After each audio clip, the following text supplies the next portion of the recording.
దేవుడు మనందరికీ మంచి ఆరోగ్యం అనుగ్రహింపచేసి దేవుని సన్నిధానంలో కూడా ఆరాధించడానికి సమయాన్ని బట్టి మనమందరం కూడా దేవుని ప్రేమ చేతించడం దేవునికి స్తోత్రాలు చెల్లిద్దాం. హల్లెలూయా హల్లెలూయా హల్లెలూయా హల్లెలూయా హల్లెలూయా హల్లెలూయా హల్లెలూయా. యేసు నీకే వందనాలు, యేసు నీకే వందనాలు. మహోన్నతుడా నీకు స్తోత్రాలు స్తోత్రాలు స్తోత్రాలు. గొప్ప దేవానికి స్తోత్రాలు చెల్లిస్తున్నాం ప్రభా. నన్న ప్రభా నీ అద్భుతమైన కార్యం బట్టి నీకు స్తోత్రాలు. ఈ ఉదయకాల సమయంలో ప్రభా ఈ పునరుత్థాన దినమందు ప్రభా నీ సముఖంలో కూడా ఆరాధించగలిగే ప్రభుని మాకు ఇచ్చినందుకే నీకు స్తోత్రాలు చెల్లిస్తున్నాం ప్రభా. మమ్మల్ని అందరినీ మీరు జ్ఞాపకం చేసుకునండి. నీ కృపతో ఎత్తబడి ప్రతి ఒక్కరు కూడా దీనికి స్తోత్రాలు చెల్లిద్దాం. హల్లెలూయా హల్లెలూయా హల్లెలూయా హల్లెలూయా హల్లెలూయా హల్లెలూయా. అలాగే మన సంఘంలో బలహీనంగా ఉన్న పిల్లల్ని కూడా దర్శించి వాళ్ళు బలపరిచి దేవుడు మంచి ఆరోగ్యంతో నింపురాకుండా దేనికి స్తోత్రాలు చెల్లిద్దాం. హల్లెలూయా హల్లెలూయా హల్లెలూయా హల్లెలూయా హల్లెలూయా. అనేకమైన ప్రాంతాల నుంచి పిల్లలందరినీ కూడా దర్శించి వాళ్ళకి మంచి ఆరోగ్యాన్ని అనుగ్రహింపచేసి దేవుడు క్షేమకరమైన ప్రయాణం మనకు అనుగ్రహింపచే దేవస్థానానికి వచ్చినప్పుడు దేవుని యొక్క పాపలు మనకు అనుగ్రహింపచేయడం దేవునికి స్తోత్రాలు చెల్లిద్దాం. హల్లెలూయా హల్లెలూయా హల్లెలూయా హల్లెలూయా హల్లెలూయా హల్లెలూయా. యేసు నీకే వందనాలు, యేసు నీకే వందనాలు, యేసు నీకే వందనాలు. ఆశ్చర్యకరానికి స్తోత్రం స్తోత్రం స్తోత్రం స్తోత్రం. హల్లెలూయా హల్లెలూయా హల్లెలూయా. సుమధుర స్వరముల గానాలతో వేలాది దూతల గణములతో కొనియాడబడుచున్న నా యేసయ్యా నీకే ఆరాధన. సుమధుర స్వరముల గానాలతో వేలాది దూతల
వాక్యాంశమై కీర్తన గ్రంథము 27వ సంకీర్తన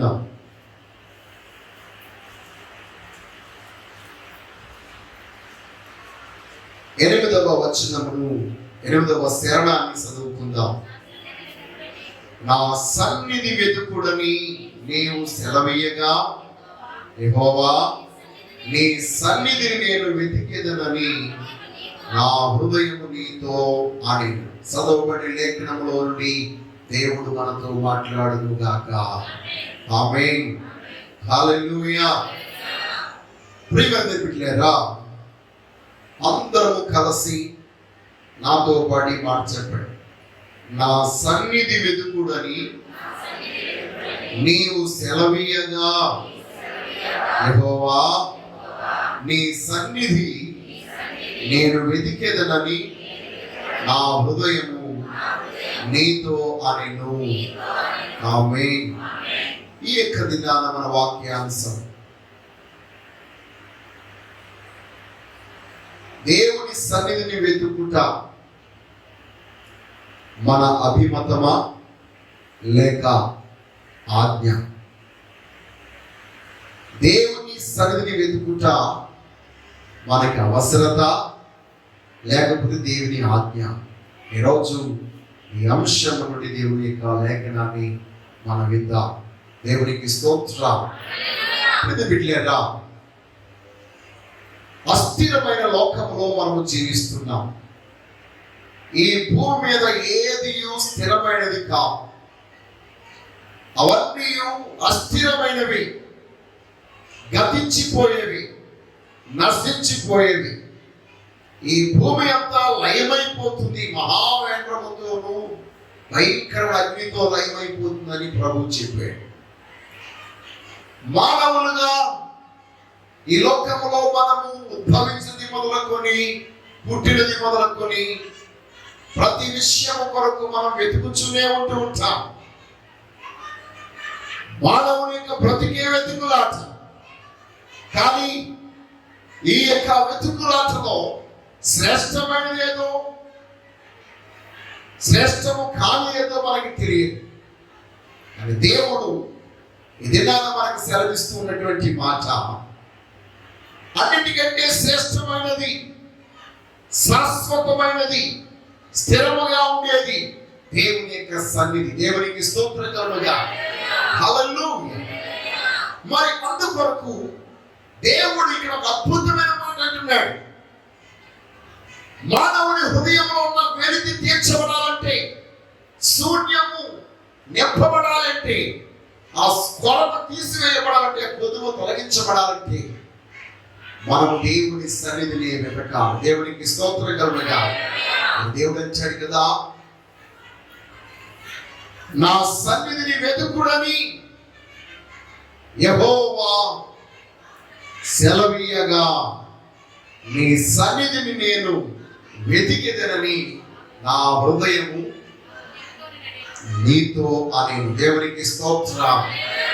ఈరోజు మీ హృదయములో ఉన్నటువంటి వెలితి తొలగిపోవాలంటే, మీ హృదయంలో ఉన్నటువంటి శూన్యం తొలగిపోవాలంటే, ఆ ఖాళీ అంతా కూడా దేవుని చేత నింపబడాలి. దేవుని చేత నింపబడినప్పుడు నీవు సంతృప్తి కలిగిన వ్యక్తిగా ఉంటావు. ఒక మానవుడి లోకమంతా సంపాదించుకున్నా తన హృదయంలో ఉన్నటువంటి శూన్యతను నింపుకోలేదు. ఎందుకంటే దేవుడు మాత్రమే దాన్ని నింపగలవాడు. అయితే ఈరోజు కీర్తనకారుడు మనతో చెప్తున్న మాట, దేవుడు నా సన్నిధిని వెతకమని చెప్పగా నా హృదయము ఆయనతో నీ సన్నిధిని నేను వెతుకుచున్నాను అని చెప్పాను. మరి మనమందరం ఏం చెప్తున్నాం? మనము దేవుని యొక్క సన్నిధిని వెతుకుచున్నామని మన హృదయము దేవుడితో చెప్పగలుగుచున్నదా? ఈరోజు దేవుని యొక్క స్వరం మన యొక్క ఆంతర్యంలో వినబడుచుండగా, అంతరాత్మలో వినబడుచుండగా, ఆ అంతరాత్మలో వినబడుతున్న స్వరానికి నీ హృదయము ప్రతిస్పందించగలదా? నీ హృదయము ప్రతిస్పందిస్తే నిశ్చయముగా దేవుని యొక్క అద్భుతమైన సన్నిధిని నీవు అనుభవిస్తావు. దేవునికి స్తోత్రం కలుగుగా. హల్లెలూయా. చాలా మంది తమ యొక్క జీవితంలో వారు ఉన్నటువంటి శూన్యతలోని ఏమి తోచక ఇక జీవితం అంతా ముగించబడింది, అయిపోయింది, ఇంకెందుకు ఈ బ్రతుకు అని నిర్ణయాలు తీసుకుంటున్నారు. కానీ దేవుడు అలాంటి పరిస్థితిలో ఉన్న ప్రతి మానవుడితోనూ మాట్లాడుతూ ఉన్నాడు. కీర్తనలు అంటాడు కదా, నా శరీర మాంసాలు తినడానికి, నా ప్రాణమును నాశనము చేయడానికి ఒక ప్రక్క దుష్టుడు, మరొక ప్రక్క శత్రువులు, మరొక ప్రక్క నాశనం నా మీదకు ఎగసిపడి వస్తూ ఉన్నది. అయితే నేను నా దేవుడైన యెహోవాను ఆశ్రయించి ఉన్నాను. యెహోవాయే నాకు వెలుగు, రక్షణ అయి ఉన్నాడు. నేను ఎవరికి భయపడదును. ఆయనే నా ప్రాణదుర్గం, నేను ఎవరికి వెళుతును అంటున్నాడు. ఒక ప్రక్క యుద్ధం, మరొక ప్రక్క అపాయం, మరొక ప్రక్క నాశనం, ఇవన్నీ నా యొక్క చుట్టూ ఉన్నప్పటికీ వాడన్నిటికంటే దేవుడు నా తలను పైకెత్తువాడు. దేవునికి స్తోత్రము కలుగుగాక. హల్లెలూయా. ఇప్పుడు నన్ను చుట్టుకొని నా శత్రువుల కంటే ఎత్తుగా ఆయన తల ఎత్తి ఉన్నాడు. కాబట్టి నా గుడారములో నేను ఉత్సాహధ్వని చేస్తూ బలులు అర్పించేదను. నేను పాడెదను, యెహోవాను గూర్చి స్తుతిగానము చేసేదను అంటున్నాడు. దేవుడిలారా, శ్రమలు మనల్ని ఆవరించినప్పుడు, శత్రువు మనం తరుగుతున్నప్పుడు, పరిస్థితులన్నీ అనుకూలంగా ఉన్నప్పుడు, కష్టకాలంలో, నష్ట సమయంలో ప్రాణముని శరీరమును కూడా నాశనం చేయడానికి వచ్చేటువంటి ఈ యొక్క పరిస్థితులన్నింటిలోనూ ఒక వ్యక్తి సంతోషముగా, ఆనందముగా ఎలాగ ఉండగలడు అంటే భయానికి కేంద్రం హృదయం, ఆందోళనకు కేంద్రం హృదయం, కలవరానికి కేంద్రం హృదయం, లేకపోతే సమస్యలన్నిటికీ కారణం హృదయం. ఈ హృదయమే దేవుని సన్నిధిని వెతికినప్పుడు మన యొక్క బ్రతుకులకి భయం అనేది ఉండదు, కలవరం అనేది ఉండదు, ఏ విధమైన చింత అనేది ఉండదు. ఏమి వచ్చినా నా యొద్దకు అపాయము రాదు అనే ధైర్యముతో నీ హృదయం నీతో చెప్పగలదు. దేవునికి స్తోత్రంగా ఉండగా. హల్లెలూయా. ఏదైనా భయం వచ్చినప్పుడు మన శరీరంలో కదిలే మొదటి అవయవం ఏది? నా గుండె జల్లు అన్నదండి. ఏమైంది? గుండె జల్లు అన్నది, కలవరపడింది, భయపడిపోయింది. అందువరకే చాలా మంది అని ఎక్కడ ఉమ్మేస్తున్నారు? గుండె మీద, హృదయం మీద. ఎందుకు ఉమ్మేస్తున్నారు?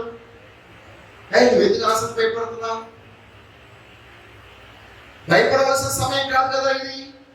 కానీ దాని అర్థం తెలియక చాలా మంది భయపడి దాని మీద ఉమ్మేస్తే సలారిపోతుంది అనుకుంటారు. దేవునికి స్తోత్రం కలుగుగా. ఏ రోజు నీ కలవరపడి నీ గుండె మీద నువ్వు ఉమ్మేస్తే సలారిపోదు. దేవుని యొక్క అభిషేకము నీకితే సలారుతుంది. దేవునికి స్తోత్రం. ఈ రోజు దేవుని యొక్క ధైర్యం మన మీదకు, మన గుండె మీదకు, మన హృదయం మీదకు దిగివచ్చునుగాక. నీ హృదయమును దేవుని సన్నిధిని వెతుకుటకు నువ్వు అప్పగించుకున్నప్పుడు ఎట్టి పరిస్థితుల్లో అది ప్రతి దానికి తుల్లు పడదు, భయపడదు, కలవరపడదు. చాలా సందర్భంలో మీరు మీ ఉమ్మి వేసి దాన్ని ఇంకా చండాలం చేసేస్తున్నారు, అపవిత్రపరిచేస్తున్నారు. ఉమ్ము వేయడం అంటే ఏంటి? మనకు ఎవరైనా అసహ్యం వేసినప్పుడు, ఏదైనా చూస్తే అసహ్యం వేసినప్పుడు, ఆ డ్రైనేజ్ చూస్తే అసహ్యం అనిపించినప్పుడు అవునా కదా? అంటే అది ఉండకూడదు, అది తొలగిపోదు కాక అంటాం. మనలో భయం ఉండకూడదని మనం నోటితో చెప్తున్నాం, కానీ భయాన్ని మాత్రం భద్రం చేసుకుంటున్నాం. ఏ రోజు మనందరి గుండెల్లో ఉన్న భయము యేసు శక్తివంతమైన నామములో తొలగిపోవును గాక. మరి అది తొలగిపోవాలంటే ఈ రోజు నీ హృదయం ఏం చేయాలి? దావీదు వలె, కీర్తనకారుడు వలె, ఇదిగో నా సన్నిధిని వెతుకుమని ఆయన సెలవిచ్చినప్పుడు నా హృదయము నీ సన్నిధిని వెతికెను అని మనం చెప్పగలిగే వారమై ఉండాలి. దేవునికి స్తోత్రం కలుగుగా.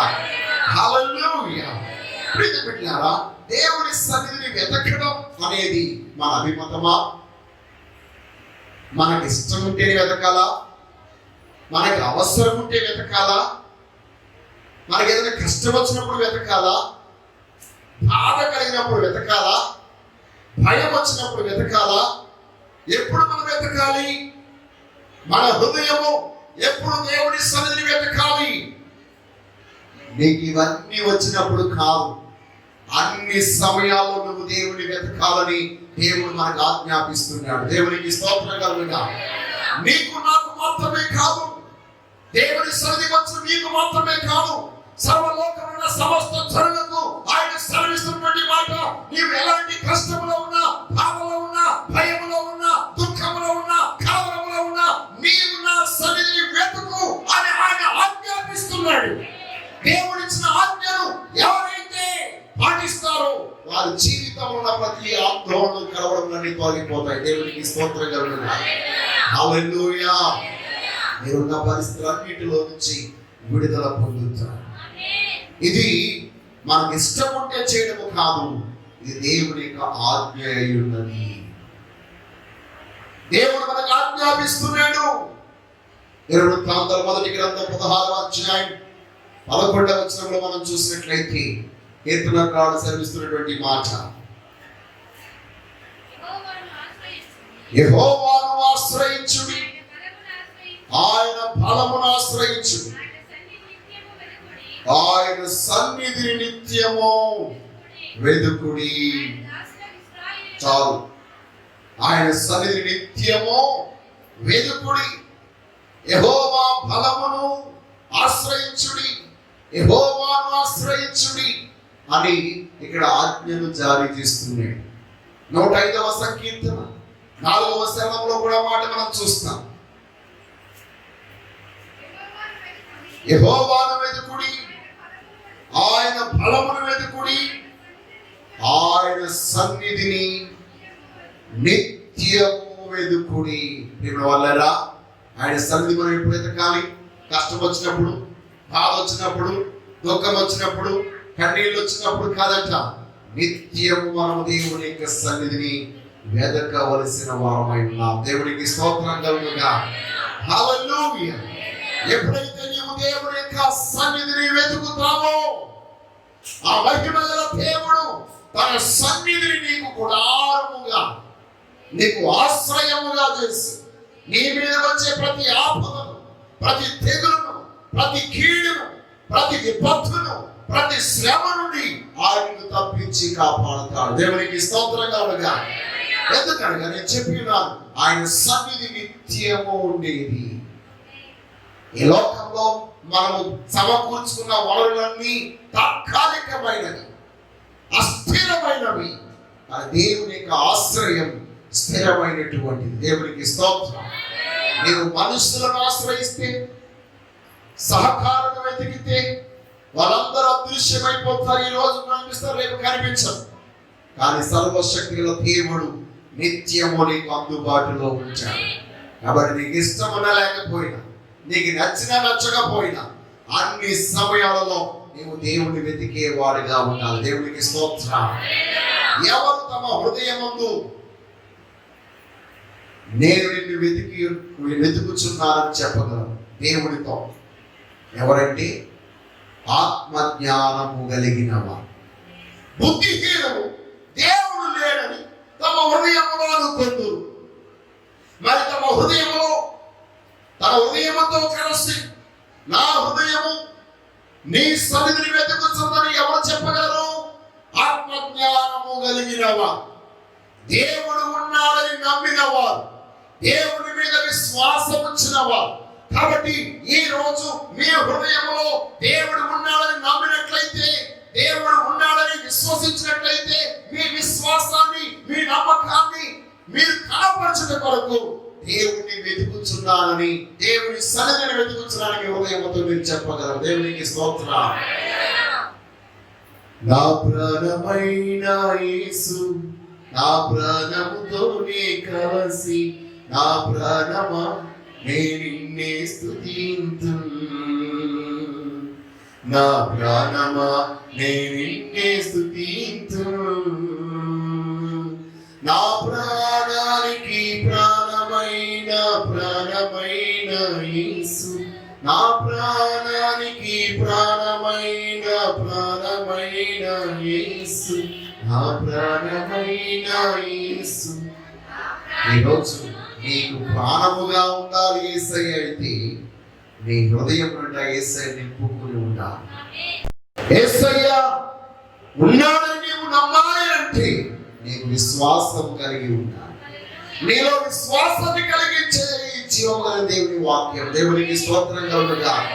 కాబట్టి మీద పెట్టారా ఈ యొక్క దినాన్ని మన యొక్క జీవితంలో బుద్ధిహీనులుగా ఉండక, అజ్ఞానులుగా ఉండక, ఆత్మజ్ఞానము కలిగిన వారమై దేవుడు ఉన్నాడని దేవుని స్వరానికి మనము ప్రతిస్పందించుదుముగాక.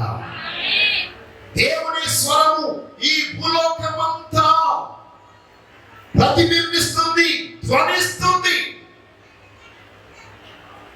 ఆ గొప్ప దేవుని యొక్క స్వరం ఎవరైతే వింటారో వారు తమ జీవితంలో నిశ్చయముగా దేవునితో మాట్లాడగలుగుతారు. దేవునికి స్తోత్రం. దావీదు హృదయం దేవునితో మాట్లాడుచు, దావీదు మనసు దేవుని యొక్క మాటకు స్పందించింది. మరి నేను కష్టాల్లో ఉన్నానండి, బాధలో ఉన్నానండి, దుఃఖంలో ఉన్నాను, ఎవరితో మాట్లాడి దేవుని సన్నిధికి రాడు, దేవునితో మాట్లాడు. దావీదు గారు అయితే నా శరీరము తినడానికి, నా శరీరాన్ని చీకు తినడానికి వాళ్ళందరూ నా మీదకి వచ్చి పడినప్పటికీ నేను దేవుని యొక్క స్వరాన్ని నేను స్పందిస్తున్నాను అంటున్నాను. దేవునికి స్తోత్రం కలుగుతాను. ఈరోజు ప్రతి సమయంలో కూడా, ప్రతి క్లిష్టమైన సమయంలో, లేక శ్రమలో, శోధనలో, బాధలో కూడా దేవునికి ప్రతిస్పందించుదుగాక. అలాంటి కష్టాలలో కూడా దేవుని సన్నిధిని వెతికి గొప్ప ఆశీర్వాదాలు పొందిన వారు పరిశుద్ధ గ్రంథంలో ఉన్నారు. వర్ధిల్లిన వారు దేవుని సన్నిధిలో మనకు కనబడుతున్నారు. దేవునికి స్తోత్రం కలుగుగా. మొట్టమొదటిగా మనం చూసినట్లయితే అబ్రహాం పిల్లలు లేరు, ఏ మాత్రము సమాధానం లేదు, వయసు ఉడికిపోయింది. 99 సంవత్సరాల వయసు వాడయ్యాడు. తన భార్య 90 సంవత్సరాల వయసు. దేవుడు అన్నాడు, నేను ఈ సంతానం ఈ భూలోకం అంతా స్వతంత్రించుకునేటట్లుగా చేస్తాను, విశ్వగరేణులంతా విస్తారముగా విస్తరింపజేస్తానన్నాడు. కానీ తన యొక్క జీవితంలో అవేమి పొందలేదు. వయసు ఉడికిపోతుంది, 100 సంవత్సరాల దగ్గరికి వచ్చేసాయి. ఇంకా నాకు ఏ ప్రతిఫలం, ఏ ప్రయోజనం అని నీవు కూర్చున్నట్టుగా నేను విచారంగా కూర్చున్నాడు. అలా విచారంగా కూర్చున్నటువంటి ఆ యొక్క అబ్రాహాము యొక్కకు సర్వశక్తిగల దేవుని వాక్యం ప్రత్యక్షమైంది. ఆదికాండం 17వ అధ్యాయం 1వ వచనం. అబ్రాహాము 99 ఏండ్ల వాడై ఉన్నప్పుడు యెహోవా అతనికి ప్రత్యక్షమై, నేను సర్వశక్తిగల దేవుడను, నా సన్నిధిలో నడుచుచు నిందారహితుడవై ఉండుము, నాకును నీకు మధ్య నా నిబంధనను నియమించి నిన్ను అత్యధికంగా అభివృద్ధి పొందించిందని అతనితో చెప్పాడు. దేవునికి స్తోత్రం.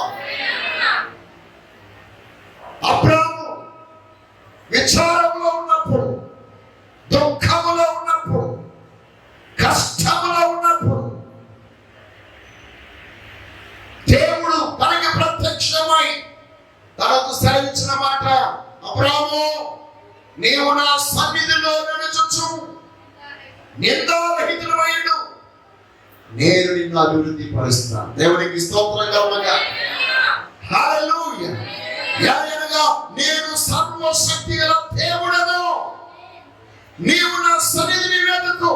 నీ యొక్క శరీరంలో ఉన్న బలహీనతలను, నీ భార్య యొక్క బలహీనతలను, నీ చుట్టూ ఉన్న పరిస్థితులను వెతికి నీవు బలహీనమైపోవద్దు, కృంగిపోవద్దు.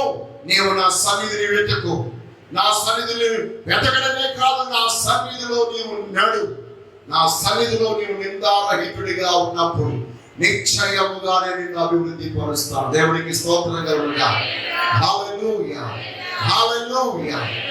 సర్వశక్తి గల దేవాది దేవుడు ఈ రోజు అలాంటి స్థితిలో ఉన్న నిన్ను నన్ను కూడా ఆయన సెలవిస్తున్న మాట, నీవు నా సన్నిధిని వెతికి నా సన్నిధిలో నడువు, నిశ్చయముగా నేను నిన్ను అభివృద్ధి పరుస్తాను, అత్యధికముగా అభివృద్ధి పొందింపజేస్తాను అంటున్నాడు దేవుడు. ప్రియమైన ఈ యొక్క దినాన మన యొక్క జీవితంలో మనము ఉన్నతమైన వృద్ధి పొందే వారముగా ఉండాలంటే, అభివృద్ధి పొందగలగాలంటే దేవుని యొక్క సన్నిధిలో మనం నిలిచి ఉండాలి, నడిచిన వారమై ఉండాలి.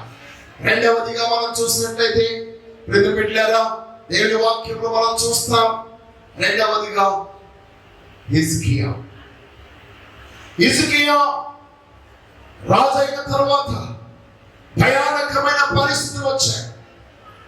ఎటువైపు చూసిన శోధన, శత్రు సమూహం, సంహేరేము భయంకరముగా తన్ని బలహీనపరిచారు. ఎదిరించి శత్రువులను తీసుకుని వచ్చి తను నాశనం చేయాలనుకున్నాడు. అలాంటి సమయమందు హిజ్కియా దేవుని సన్నిధిని వెతికి దేవుని మందిరపు పరిచర్య అంతా కొనసాగించి అన్ని విషయంలో వర్తిల్లడట. దేవునికి స్తోత్రం కలుగుగా. 31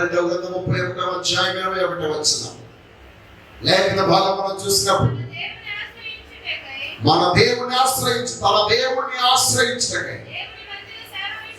దేవుని మందిర సేవ విషయమంతా ధర్మశాస్త్ర విషయమందేమి, ధర్మమంతటి విషయమందేమి, తాను ఆరంభించిన ప్రతి పని అతడు హృదయపూర్వకముగా జరిగించి వర్తిల్లేను. దేవునికి స్తోత్రం కలుగుగా. ప్రతి బిడ్డలారా, యెహోవాను వెతుకుటలోనేమి, తన దేవుని వెతుకుటలోనేమి, ధర్మశాస్త్రమందేమి, ధర్మమంతటి విషయమందేమి, దేవుని సేవించుట విషయమందేమి, అన్ని విషయములలోనూ హృదయపూర్వకముగా తాను చేసి వర్తిల్లాడట. దేవునికి స్తోత్రం కలుగుగా. ఈ రోజు నీవు దేవుని హృదయపూర్వకంగా వెతుకుతున్నావా? హృదయపూర్వకమైన వెంబడిస్తున్నావా? నేను హృదయపూర్వకంగా దేవుని స్తుతించాలనుకున్నానండి, సేవించాలనుకుంటున్నాను, కానీ నాకున్న పరిస్థితిని బట్టి నేను అలా చేయలేకపోతున్నాను అనుకుంటున్నావేమో. పరిస్థితులు ఎలాంటివైనప్పటికీ నీ హృదయాన్ని దేవునికి సమర్పించుకున్నప్పుడు ఎన్ని కష్టాలు, ఎన్ని నష్టాలు, ఎన్ని బాధలు నిన్ను చుట్టుముట్టి నిన్ను కృంగదీసి నాశనం చేసిన వాటన్నిటిలో నుండి మళ్ళా దేవుని లేవనెత్తి వర్ధిల్లింపజేస్తాడు. నమ్మిన వారందరూ దేవునికి స్తోత్రాలు చేయండి. హల్లెలూయా, హల్లెలూయా. ప్రభువుకు అసాధ్యమైనది ఏది లేదు. మూడవదిగా మనం చూసినట్లయితే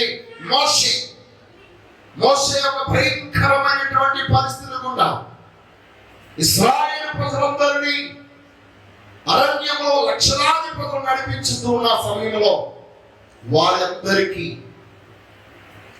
ఆహారం పెట్టాలి, వారందరికీ నీరు వసతులు కల్పించాలి. ఇవన్నీ ఒక్క వ్యక్తి చేయాలంటే ఎవరి వల్ల అవ్వదు. బిడ్డారా, అలాంటి పరిస్థితుల్లో దేవుడు తనతో చెప్పినటువంటి మాట, దేవుడు తనతో ఎందుకు ఆ మాట చెప్పాడు తెలుసా? మోషే కూడా అన్నాడు, దేవా నీ సన్నిధి నాతో కూడా రాకపోతే నేను ఇక్కడి నుంచి కదలను, ఈ జనులను నేను తోడుకుని పోను. నిర్గమాకాండం 33వ అధ్యాయంలో 13వ వచనం అనుకుంటా మోషే తెలియజేస్తుంది.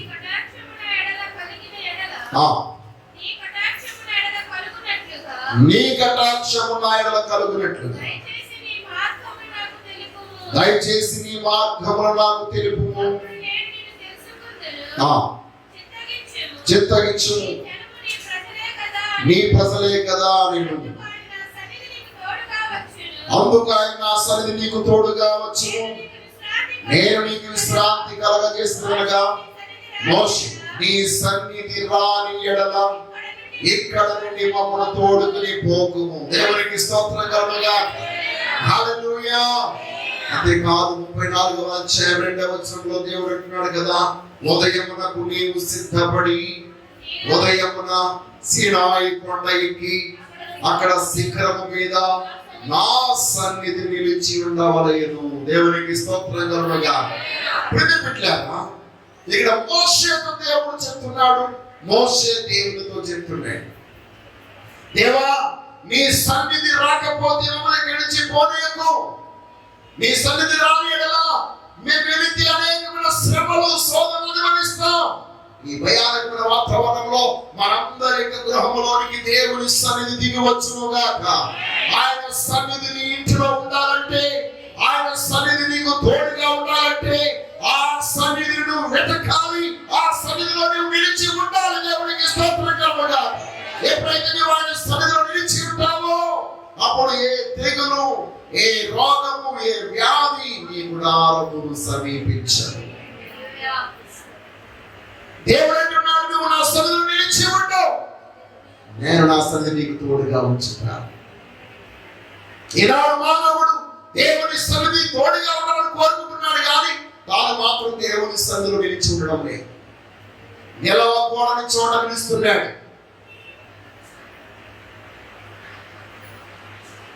కీర్తన 1వ సంకీర్తనలో చూస్తాం, దుష్టుల ఆలోచన చెప్పున్నాడు, ఒక పాపుల మార్గములో నిలవక అపహాసకులు కూర్చున్న చోట కూర్చున్నాడు. పాపుల మార్గం నిలుస్తున్నా పరిశుద్ధమైన దేవుని సన్నిధిలో మనం నిలిచి ఉండడానికి ఇష్టపడ్డామే. ఈ లోకంలో ముచ్చట్లాడేటువంటి వారి దగ్గర దేవుని యొక్క శక్తిని ఎరగని వారి మధ్య మనం నివాసం చేస్తున్నాం, నిలిచి ఉంటున్నాం. ఈ రోజు సర్వశక్తి గల దేవుడు తన ఉన్నతమైన శక్తిని అనుగ్రహింపజేస్తున్నది గ్రహించి దేవునికి స్తోత్రం కలుగుగాక. హల్లెలూయా. మోషే ఎరిగి ఉన్నాడు. మోషే దేవుని సన్నిధిని ఎరిగిన వాడుగా ఉన్నాడు కనుక ఆయన సన్నిధిలో నిలిచి లక్షలాది ప్రజలను ఉన్నతమైన రీతిలో పోషించాడు, పెంచాడు. దేవునికి స్తోత్రం కలుగుగాక. నీ కుటుంబాన్ని నువ్వు పెంచలేకపోతున్నావేమో, నీ కుటుంబాన్ని నువ్వు ముందు నడిపించలేకపోతున్నావేమో, ఈ రోజు దేవుడు అంటున్నాడు, నా సన్నిధి నీకు తోడుగా వచ్చిన సెలవుగా. నీ హృదయం కూడా ఆ గొప్ప దేవునితో చెప్పాలి, నీ సన్నిధిని నేను వెతుకుచున్నాను. దేవునికి స్తోత్రం. ఎవరి హృదయం అయితే దేవుని సన్నిధి రోజు వెతుకుచున్నదో వారి యొక్క కుటుంబాలు దేవుని సన్నిధి చేత నింపబడతాయి. దేవునికి స్తోత్రం కలుగుగా. హల్లెలూయా. బిడ్డలారా, హన్నా దేవుని సన్నిధిని వెతికింది. హన్నా తన ఇంటిలో ఉన్నంతసేపు, తన గృహంలోనే ఉండిపోయినంత కాలం ఏ ఆశీర్వాదం, ఏ మేలును తాను పొందలేదు. అని ఎప్పుడైతే దేవుని సన్నిధిని వెతికిందో, ఎప్పుడైతే దేవుని సన్నిధికి వచ్చి తన హృదయం అంతటిని కుమారించిందో, అప్పటి వరకు దేవుని మీద తనకున్న కోపం, అప్పటి వరకు తన భర్త మీద ఉన్న తన కోపం, తన పెరిన్న మీద, వైరి మీద ఉన్న కోపం, బంధువులు, ఇంటి వారి మీద, అన్ని పరిస్థితుల మీద తనకున్న కోపం అంతటిని దేవుని సన్నిధిలో కుమ్మరించేసిందట. దేవుని సన్నిధిలో తనకి నెమ్మది కలిగింది. దేవునికి స్తోత్రం. దేవుడు వెంటనే చెప్పాడు, ఇదిగో నువ్వు సమాధానం గలదానివై వెళ్ళు, వచ్చే ఈ సమయాన్ని నీ కడుపున గర్భం ధరిస్తావు. దేవునికి స్తోత్రం. హల్లెలూయా. నీవు దేవుని సన్నిధిని వెతకనంత కాలం నీ బ్రతుకుల అద్భుతాన్ని పొందలేవు. నీవు దేవుని సన్నిధిని వెతకాలేనంటే నీ హృదయం కఠినమైనదిగా ఉండకూడదు. కఠినమైన నీ హృదయము ఎంతవరకు నువ్వు కఠినపరుచుకుంటావో అంతవరకు నువ్వు దేవునికి ప్రతిస్పందించలేవు.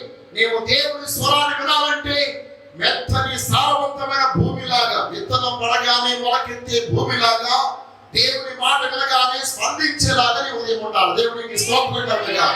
నీ హృదయము దేవుని మాటకు స్పందించాలంటే విత్తనం వేసినప్పుడు ఆ విత్తనాన్ని వెంటనే స్వీకరించి ఫలమిచ్చే భూమిలాగా నీ హృదయం మారాలి. దేవునికి స్తోత్రం కలుగును.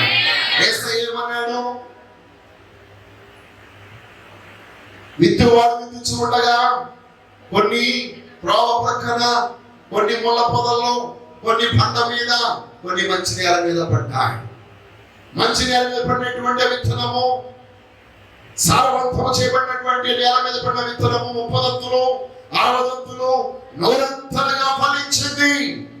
బిడ్డలారా, ఈ రోజు నీ హృదయము అలాగా మెత్తన చేయబడినదిగా, సారవంతమైనదిగా, మంచి నేలగా ఉన్నప్పుడు దేవుని మాట నీకు వినబడుతుంది. దేవుడు అందరితో మాట్లాడుతున్నాడు.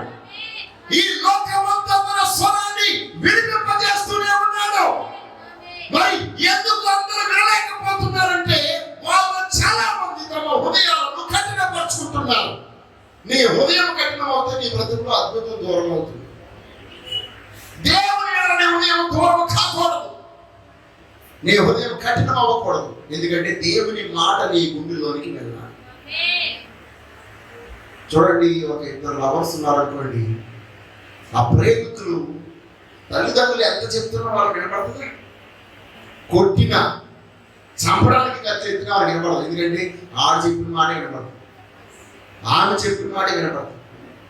ఈరోజు నీ యొక్క హృదయం దేవుని ఎడలలాగా ఉంటే ఆయన ప్రతి మాటని వినగలుగుతాం. దేవునికి స్తోత్రం కలుగును. హల్లెలూయా. ఆయన మాట నీకు క్షేమాన్ని ఇస్తుంది. ఆయన మాట నీకు స్వస్థతనిస్తుంది. ఆయన మాట నీ గొడ్డితనాన్ని తొలగిస్తుంది. ఆయన మాట నీకు నెమ్మది కలగజేస్తుంది.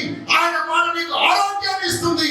ఆయన మాట నీ జీవితంలో అద్భుతాన్ని చేస్తుంది. అందుకని దావీదు దేవుడు చెప్పిన మాటకు స్పందిస్తూ, ఇదిగో దేవుడు, నీవు నా సన్నిధిని వెతకమనగా యెహోవా నా హృదయము నీ సన్నిధిని వెతికినని చెప్పాను. దేవునికి స్తోత్రం కలుగును. నేను నీతో చెప్పుచున్నాను కదా నాయనా, నా సన్నిధి, నీ సన్నిధిని వెతికిదనని. ఈ రోజు మీ హృదయాలన్నీ దేవునితో అలాగా చెప్పును గాక.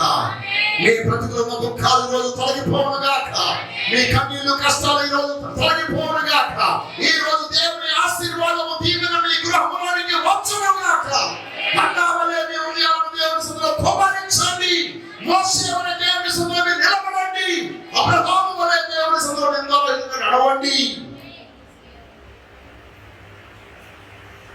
బిడ్డలారా, మనం చూసినట్లయితే దావీదు నిత్యము దేవుని సన్నిధిని వెతికాడు. బైబిల్ చెప్తుంది, దేవుని సన్నిధిలో తాను నిలిచున్నాడు, దేవుని సన్నిధిలో నాట్యం ఆడాడు, దేవుని సన్నిధిలో కూర్చున్నాడు, దేవుని సన్నిధిలో ప్రార్థించాడు, దేవుని సన్నిధిలో తను మోకరించాడు, దేవుని సన్నిధిలోని తన కుటుంబాల గురించి వివరించాడు. ఇవన్నీ లేఖనాలు ఉన్నాయి. ఎప్పుడు తన ఉదయం ఎప్పుడు కూడా దేవుణ్ణి వెతికిందట. రాజుగారి కదా ఎప్పుడు గొప్ప గొప్ప వైభవాలు కదా వెతకాలి. ప్రియమైన వాళ్ళేరా, ఈనాడు ఎంత గొప్పవాడైనా దేవుడు లేకపోతే జీరో అయిపోతే, దేవుడుంటే అన్ని విషయాల్లో మనము ఉన్నతమైన వారంగా ఉంటాం. అలాగే ఏలియా చిరునామా లేదు, ఎక్కడి నుంచి వచ్చాడో తెలియదు, ఎవరో తెలియదు, కానీ ఒకే చిరునామా చెప్తున్నాడు, నేను ఎవరి సన్నిధిలో నిలిచి ఉన్నానో ఆ సర్వశక్తుల దేవుని నామం పేరు నేను మాట్లాడుతున్నాను. దేవునికి స్తోత్రం కలుగుగా. రాజుల మొదటి గ్రంథం 17వ అధ్యాయంలో 1వ వచనం చెప్తాడు, అతడు గిలాదు కాపురస్తుడే గాని తన యొక్క నివాసం, తన యొక్క సన్నిధి, తన యొక్క చిరునామా ఏం చెప్తున్నాడు? నేను దేవుని ఎవరి సన్నిధిలో నేను నిలిచి ఉన్నాను, ఆ ఇశ్రాయేలు దేవుని యెహోవా నామం పేరు. ఈరోజు 18వ అధ్యాయంలో కూడా అదే మాట చెప్తున్నాడు. 18వ అధ్యాయం 16వ వచనంలో కూడా మనం చూసినప్పుడు తాను ఆ మాట చెప్తున్నాడు, ఏలియా ఎవరి సన్నిధిని నేను నిలబడి ఉన్నాను, ఇశ్రాయేలు దేవుడైన యెహోవా జీవము తోడు. దేవునికి స్తోత్రం కలుగుగా. అలాగే ఎలీషా గురించి మనం చూసినప్పుడు ఎలీషా కూడా చెప్తున్నాడు, రాజు 2వ గ్రంథం 3వ అధ్యాయం 14వ వచనంలో, 5వ అధ్యాయం 16వ వచనంలో చెప్తున్నాడు, నేను ఎవరి సన్నిధిని నిలబడి ఉన్నాను, ఇశ్రాయేలు యెహోవా జీవముతో. నేను నిన్ను బట్టి వచ్చేదయ్యా, నా దేవుని బట్టి నేను వచ్చాను, దేవుని నమ్మిన బిడ్డను బట్టి నేను వచ్చానంటున్నాడు. దేవునికి స్తోత్రం. హల్లెలూయా. ఈ రోజు నీవు దేవుని సన్నిధిలో నిలిచి ఉంటే, అక్కడ చూడండి, ఎలీషా దేవుని సన్నిధిలో నిలిచి ఉండి దేవుని ముఖాన్ని వెతికిన వాడు, దేవుని సన్నిధిని వెతికిన వాడు కనుక ఆ లోయలో నీరు లేకపోయినా అక్కడ ఉన్నటువంటి గుర్రాలు పశువులన్నీ నీరు లేక చచ్చిపోవాలని సిద్ధంగా ఉన్నప్పుడు దేవుని సన్నిధిలో ప్రార్థన చేస్తే ఆ లోయలన్నీ జలమయమైపోయాయి. దేవునికి స్తోత్రం కలుగుగా. ఆ జలమయమైన నీళ్లు వీరి పశువులన్నిటికీ, వీరి సైన్యం అంతటికి దాహాన్ని తీర్చాయి. శత్రువు చూసినప్పుడు అది వారి అందరి గుండెల్లో భయాన్ని కలిగించింది. దేవునికి స్తోత్రం కలుగుగా. సూర్య రశ్మి ఆ నీటి మీద పడితే ఎర్రగా కనబడిందంట. అమ్మో, ఇంత వాళ్ళ ఇక్కడ జరిగిపోయిందని శత్రువులు అందరూ ఏ యుద్ధం చేయకుండా పారిపోయారు. ఈ రోజు నీవు దేవుని సన్నిధిలో నిలబడి ఉంటే నీవు నీ యొక్క ఇంటిలో ఉన్న ప్రతి చిన్న సాధనం కూడా శత్రువుకి ఆయుధమైపోతుంది. దేవునికి స్తోత్రం. హల్లెలూయా. హల్లెలూయా. కత్తి పట్ట అవసరం లేదు, గొడ్డలి పట్ట అవసరం లేదు, ఆయుధాలు ఏమి ధరించాల్సిన లేదు. దేవుని సన్నిధి వారిని బలహీనపరుస్తుంది. ఈ విధంగా మనం చూసినట్లయితే యోషియా దేవుని సన్నిధిని వెతికాడు. తన కాలంలో భయంకరమైన శ్రమ రావాలి, ఆ దేశం అంతా నాశనం అయిపోవాలి, కానీ తానొక్కడు దేవుని యందు విశ్వాసం ఉంచి ఆయన సన్నిధిని వెతికి ఆయన సన్నిధిలో తన హృదయాన్ని మెత్తనపరుచుకున్నాడు కనుక దేవుడు తన కాలంలో రావాల్సిన కీడు రాకుండా కాపాడాడు. చూడండి, రాజులు 2వ గ్రంథం 22వ అధ్యాయం 19వ వచనం. ఇశ్రాయేలుల దేవుడైన యెహోవా సెలవిచ్చినదేమనగా, ఈ స్థలము పాడగుననియు దాని కాపురస్తులు దోషణాస్పదులగుదురనియు నేను చెప్పిన మాటలు నీవు ఆలకించి మెత్తని మనసు కలిగి యెహోవా సన్నిధిని దీనత్వము ధరించి నీ బట్టలు చింపుకొని నా సన్నిధిని కన్నీళ్లు రాల్చితివి గనుక నీవు చేయు మనవిని అంగీకరించి ఉన్నాను. నేను నిన్ను నీ పితరుల యొద్ద చేర్చుదును. నీవు నెమ్మది నొందిన వాడవై సమాధికి చేర్చబడదు. నేను ఈ స్థలం మీద రప్పింపబోవు కీడును నీవు నీ కనులతో చూడనే చూడవు. ఇదే యెహోవా వాక్కు. దేవునికి స్తోత్రము కలుగుగా. హల్లెలూయా.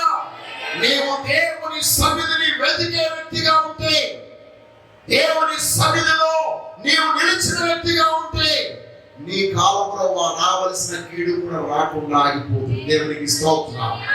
దేవుడు స్వయంగా చెప్తున్న మాట ఇది. ఆయన సెలవిచ్చిన మాటను విని తన హృదయమును చింపుకొని తన మనస్సును చింపుకొని, మనందరం కూడా దేవుని దగ్గర హృదయాలు చింపుకోం, కానీ భర్త దగ్గర, భార్య దగ్గర, కుటుంబస్తుల దగ్గర, అత్తమామల దగ్గర గుండె చీల్చుకుని కన్నీరు కాల్చుకుని చచ్చిపోవడానికి సిద్ధమైపోతాం, కానీ దేవుని దగ్గర మాత్రం మంచి. కానీ యోషియా తన గుండెను చీల్చుకుని మనస్సును చీల్చుకుని ఆ దేవుడే స్వయంగా చెప్పి, నీవు నా సన్నిధిలో దీనత్వమును ధరించి నా సన్నిధిలో నీవు నన్ను వెతికావు కనుక నీ దినాల్లో రావాల్సిన కీడు నేను రాకుండా చేస్తాను. నీవు నెమ్మది గలవాడై ఉంటావు. దేవునికి స్తోత్రం కలుగుగా. హల్లెలూయా. ఈ దుర్దినాల్లో, ఈ భయంకర దినాల్లో మన మీదకి వచ్చే ప్రతి కీడు రాకుండా దేవుడు నిన్ను కాపాడాలంటే నీవు దేవుని సన్నిధిని వెతకాలి. దేవునికి స్తోత్రం. హల్లెలూయా. మరి ఈ రోజు నీ హృదయం దేవునితో చెప్పగలదా? దేవుడు ఏమంటున్నాడు? నీవు నా సన్నిధిని వెతుకు. ఆయన సెలవిస్తున్నప్పుడు, దేవా నా హృదయం నీ సన్నిధిని వెతికిన నీతో చెప్పాను. నీ హృదయం ఎవరితో చెప్తుంది? నీ హృదయం ఏం మాట్లాడుతుంది? నీ హృదయంలో దేవునికి చోటుందా? ప్రియమైన వాళ్ళరా, ఈరోజు మన జీవితంలో మన హృదయ స్పందనను బట్టి దేవుని యొక్క ఆశీర్వాదం మనకు తోడై ఉంటుంది. యోహాను సువార్త 17వ అధ్యాయం 3వ వచనంలో ప్రభువు చెప్తున్నారు. ఆ మాట చెప్పి నేను ముగిస్తాను. 17:3 అద్వితీయ సత్య దేవుడైన నిన్నును నీవు పంపిన యేసు క్రీస్తును ఎరుగుటై నిత్య జీవము. దేవునికి స్తోత్రం. ఏ రోజు అద్వితీయ దేవుడైనటువంటి సత్య దేవుడైనటువంటి సర్వాధికార దేవుడైనటువంటి ఆ మహిమ దేవుడైనటువంటి యేసయ్యను మనము ఎరిగి ఉండుటే. ఆయన ఎరిగి ఉండాలంటే ఆయన మాట మనం వినాలి, ఆయన స్వరాన్ని మనం వినాలి. ఎప్పుడైతే ఆయన స్వరం వింటావో నీవు ఆయనకి సమాధానం చెప్పగలుగుతావు. ఆయనతో ఎప్పుడైతే ప్రభువా నేను ఇక్కడ ఉన్నాను, నేను నీ సన్నిధిని వెతుకుతున్నట్టు చెప్తావో అప్పుడు నిశ్చయముగా దేవుడు తన అద్భుతమైన కృపను కాపుదలని అనుగ్రహింపజేస్తాడు. అట్టి కృప దేవుడు మీ అందరికీ అనుగ్రహించును గాక. ఆమేన్.